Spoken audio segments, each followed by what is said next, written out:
Thank you for tuning in and welcome to ciLiving.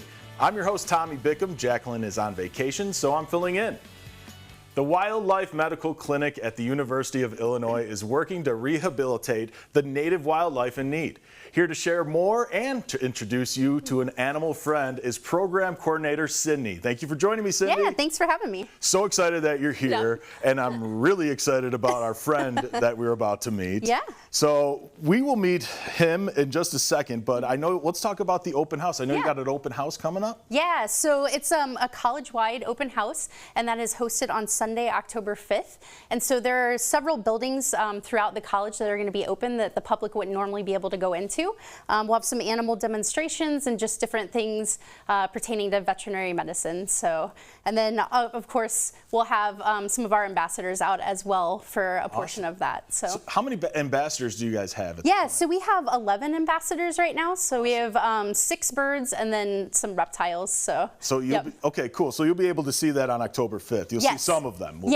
So we'll probably have them staged like periodically coming out for an hour at a time. So just never know what hour which animal will be out. So, and then they're going to have 2, I believe, keeper chat type talks. And so that way they can learn a little bit about what we do at the wildlife clinic and meet some of our ambassadors. Sweet. So who's invited? Anybody that's interested in becoming a veterinarian, or even just anybody that loves animals? Yeah, it's open to anybody in the community. So yep, it's free parking. There's some refreshments available for purchase there. And then I believe it's like part of the large animal clinics open, part of the clinical skills learning center, and then basic science building. So perfect. So again, that's October 5th. So if you're interested in some awesome ambassadors, as you call them. So who is the ambassador that is joining us today? Yeah, so this is our oldest ambassador. This is Onslo, and he's a Blue Tongued Skink, which he's probably not going to show us his blue tongue right now. He looked like he was napping there for a second. Really comfortable here. But so he is actually not a native species. So he is from Australia.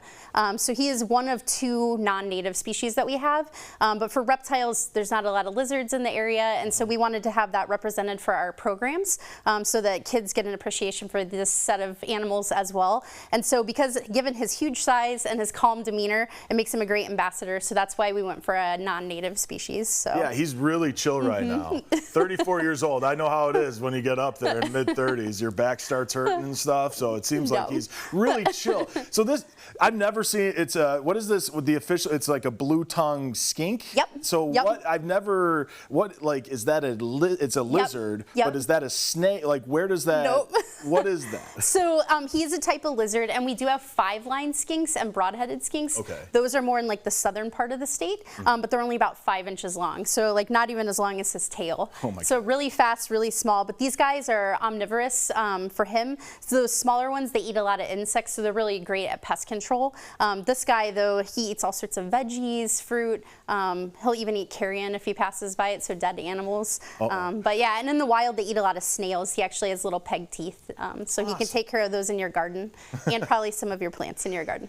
And there's something cool. You mentioned this a little earlier about like how he blinks and then his ears. So what's up with his ears? Yeah, so we get a lot of questions. People think he is a snake. And so aside from the legs that you can see here, he actually has external ear holes, and then he can blink, so he has eyelids. So those are 2 features that snakes do not have that lizards have, so that is a way to tell them apart. Because there are legless lizards too, not around here, but in the southeastern United States, and they'll have that lizard-like head but a snake body.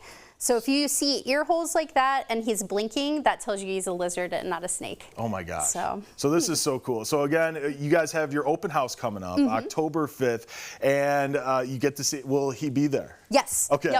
We'll get to say hi, and you'll get to meet him as well. And we were talking too about how many volunteers you guys have. So how does that work at the clinic? Yeah, so we only have myself and my boss are paid staff, and then we have 2 part-time student managers. Everyone else are volunteers. Wow. So we have around 90 volunteers, and those are all like vet students or undergrads.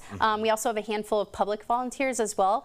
So we just had that open, and we are just starting our fall volunteers, but then in the summer we'll have another session that opens up. But typically our biggest intake of volunteers is at the beginning of the school year. Okay. So if people are interested in doing that in the future, definitely check out our website and our Facebook posts. So we definitely